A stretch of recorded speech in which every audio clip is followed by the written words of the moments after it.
Why you wouldn't last 5 minutes on D-Day, the Normandy landing. The first thing you'd realize is that the ocean isn't blue.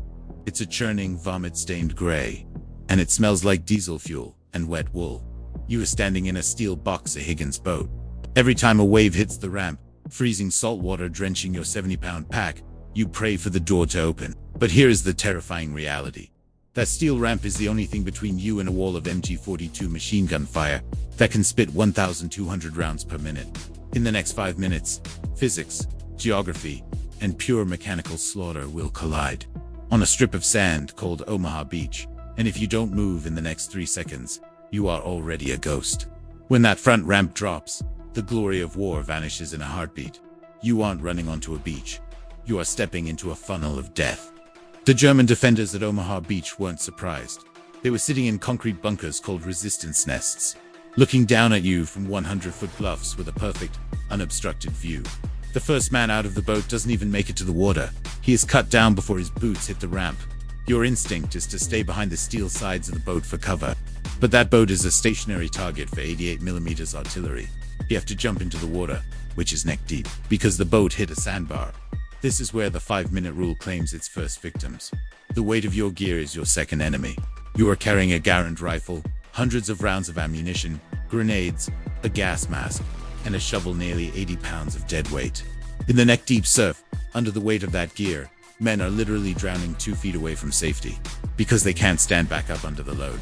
The water around you is turning a dark, heavy crimson, and the sound is a physical wall of noise, the whip-crack of supersonic bullets passing your ears, and the concussive thud of mortar shells exploding in the tide. You can't hear your sergeant shouting. You can't see through the smoke of burning tanks. You are a single, slow-moving point of flesh in a storm of hot iron. If you manage to reach the shoreline, you aren't safe. The beach is a killing zone, engineered by Field Marshal Rommel. It's covered in hedgehogs, massive steel beams welded together, and Belgian gates rigged with telemines. You can't hide behind them because they are perenged by German mortars. Every square inch of that sand has been mapped out. They don't even need to aim. They just need to keep pulling the trigger. The sand is soft, making every step feel like you're running through a nightmare, where your legs won't move. In these first few minutes, your survival isn't about skill. It's about the terrifyingly random math of where a bullet chooses to go. You've heard the sound of a machine gun in movies, but the MG-42, known as Hitler's buzzsaw, doesn't sound like a gun. It sounds like a giant piece of canvas being ripped apart. At 20 rounds per second, the human ear can't distinguish individual shots. If you are caught in its path, the lead doesn't just hit you, it deconstructs you. The Germans have these guns overlapping their fire, creating a crossfire that covers the entire length of the beach. There is no no-man's land here. The entire beach is a slaughterhouse. You see men trying to dig into the wet sand with their fingernails, looking for any dip in the ground to hide their heads, while the tide behind them slowly rises, threatening to drown the wounded who can't crawl away. The psychological shock of the first 5 minutes is what truly kills. You were told the Allied Air Force would bomb the bunkers into dust. You were told the naval guns would silence the big cannons. But as you look at the bluffs, the bunkers are untouched. The bombs fell too far inland, and the naval shells missed. You realize you are completely alone on a strip of sand with nowhere to go but up a cliff that is spitting fire. This sensory overload causes many men to simply sit down in the surf and stop moving, a state of catatonic shock. That makes them easy targets. Survival requires an almost inhuman ability to ignore the screams of your friends, and the smell of ozone and burnt hair, and keep pushing toward the shingle, the small pile of sea-worn stones at the base of the bluffs. Then there is the shrapnel. When an artillery shell hits the wet sand, it doesn't just explode. It sends a spray of jagged steel and white-hot pebbles in every direction. Even if a bullet misses you, the environment itself is trying to kill you. The air is so thick with dust and cordite that you can't breathe without coughing, and the salt in the air stings your eyes until you're half blind. You are operating on pure adrenaline, a biological fight-or-flight response that has been pushed past its breaking point. Every second you stay on that flat sand, your chances of living drop by half. The beach is a machine designed to turn soldiers into statistics. If you make it to the shingle, you have survived the first 5 minutes, but the nightmare has just changed shape. You are now huddled against a small bank of rocks, pinned down by snipers. Between you and the German bunkers is a barbed wire entanglement and a minefield. This is the moment where leadership fails or succeeds. There are no officers left in some companies. They were the first targets. You are looking at a landscape of total war, where the bodies of your comrades are being used as sandbags by the living. The raw reality is that the only way off Omaha Beach is to run toward the guns that are killing everyone else. The hygiene of D-Day is often forgotten. The cold, the wet, the fact that most men have lost their helmets, their rations, and their sense of time.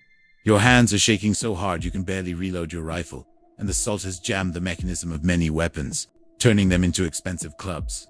You are wet to the bone, and the wind blowing off the English Channel is cutting through your uniform like a knife. The physical exhaustion of just reaching the shore has drained your reserves.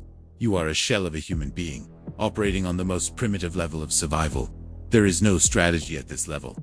There is only the desperate crawl toward the draws, the narrow paths leading up the bluffs, while the earth erupts around you.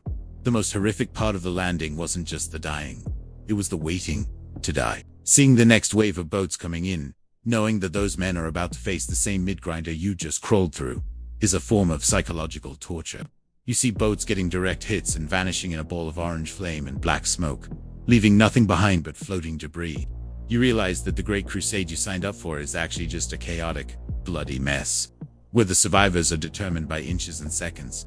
The cold truth of Omaha Beach is that it was a victory bought with the lives of thousands of teenagers, who didn't even have time to fire their rifles before the ocean claimed them.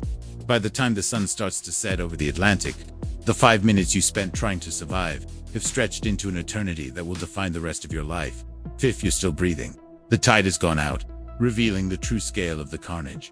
Miles of discarded gear, smashed boats, and the quiet bodies of men who, just 12 hours ago, were joking about what they'd do in Paris. The naked reality of D-Day isn't the maps or the generals. It's the fact that 2,400 Americans died on that single beach just to gain a few miles of French soil. You wouldn't have survived, because the odds were rigged against you from the second the ramp dropped. It's hard to wrap your head around that kind of sacrifice. When we see it through the lens of history books and monuments, when you strip away the flags and the speeches, you're left with a terrifyingly human story of people just like you, thrown into a situation that no amount of training could prepare them for. It makes you look at your own life and wonder, what would I have done? Would I have been the one to lead the charge, or would I have been the one frozen in the surf? It's a question that has no easy answer, and that's the real weight of D-Day. It's the weight of knowing what humans are capable of enduring, and what they're capable of doing to each other. I'm curious too, Neff. You were on that Higgins boat and the ramp dropped right now. What would be going through your mind? Do you think you'd have the presence of mind to move, or would the sheer noise and chaos be too much? I love hearing your takes on these survival scenarios. It reminds us that history isn't just about the winners, but about the individuals who were there.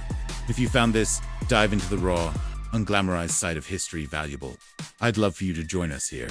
We're building a place for people who want to see the past for what it really was: messy, brutal, and profoundly human. Hit that subscribe button and stick around. We've got so many more stories to tell, and I'd love for you to be part of the conversation. Tell me what you think, share your thoughts below, and I'll see you in the next one.